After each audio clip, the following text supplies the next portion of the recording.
윤석열 대통령이 영국 엘리자베스 여왕 장례식 참석에 이어 미국과 캐나다를 방문할 예정입니다.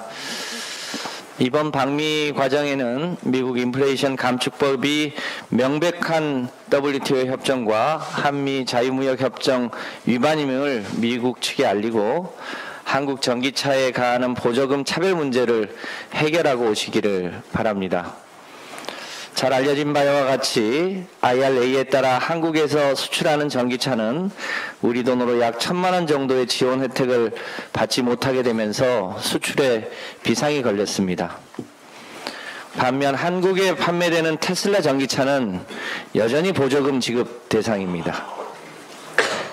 2020년부터 2022년 상반기까지 한국에서 판매된 테슬라를 비롯한 미국산 전기차는 총 36,478대로 2,343억 원의 보조금을 받아갔습니다. 만약 미국이 한국 전기차에 대한 차별을 시정하지 않는다면 우리도 테슬라와 같은 미국 전기차에 대해 상응하는 조치를 취하지 않을 수 없습니다. 외교도 안보도 일방통행은 없습니다. 대한민국은 글로벌 호구가 아닙니다. 만약 미국이 올해 중으로 한국 차에 대한 차별을 해소하지 않는다면 한국도 국내 전기차 보조금 지원 규정을 개정해서 눈에는 눈, 이에는 이로 대응하겠다는 계획과 의지를 가지고 미국 측과 협상하시기 바랍니다.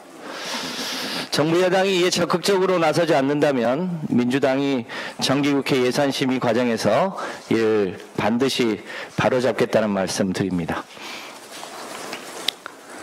삼성전자가 오늘 국내 사업장 아리백 선언을 할 예정입니다. 2020년에 삼성은 미국과 중국 반도체 사업장 등 해외 사업장은 이미 아리백을 달성했습니다. 이런 사정을 감안해 보면 국내 사업장 아리백 선언이 다소 늦긴 했습니다만 삼성전자가 갖는 국내 경제에 미치는 영향 등을 고려해 봤을 때 환영할 일이라고 생각합니다. 국내 기업 중에 현재 아리백에 가입한 업체는 총 22개였습니다. 삼성전자의 참여로 국내 아리백 기업은 더 빠르게 늘어날 것으로 보입니다. 문제는 국내 재생에너지 발전 총량이 너무도 취약하다는 점입니다. 국내 재생에너지 발전량은 전체 에너지의 7% 수준으로 OECD 국가 중에 꼴찌입니다.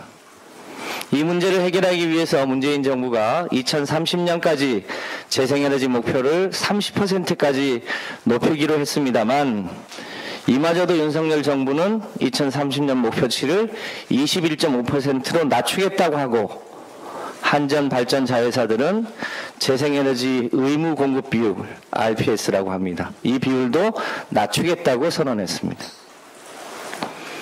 우리와는 정반대로 대만 정부는 삼성전자의 라이벌 업체인 TSMC의 아리백 달성을 위해 해상풍력발전소에서 가져오는 송전요금의 90%를 부담했습니다.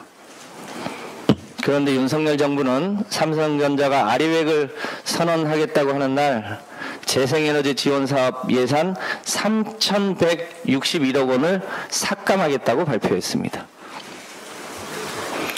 전세계 아리백 캠페인을 총괄하는 샘 키민스 클라이밋 그룹 대표는 며칠 전 한 언론에 직접 사안을 보내서 한국 정부가 재생에너지를 축소하면 한국 기업이 수조 원대의 손실을 입을 수 있다고 경고했습니다.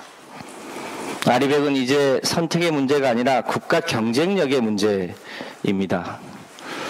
윤석열 정부가 5년간 원전에 올인하느라고 재생에너지를 대폭 늘리지 않는다면 삼성전자는 물론 국내 주요 수출 기업들은 아리백 달성이 불가능해지고 그만큼 한국 경제는 경제적 대가를 치러야 할 가능성이 높다는 의미입니다.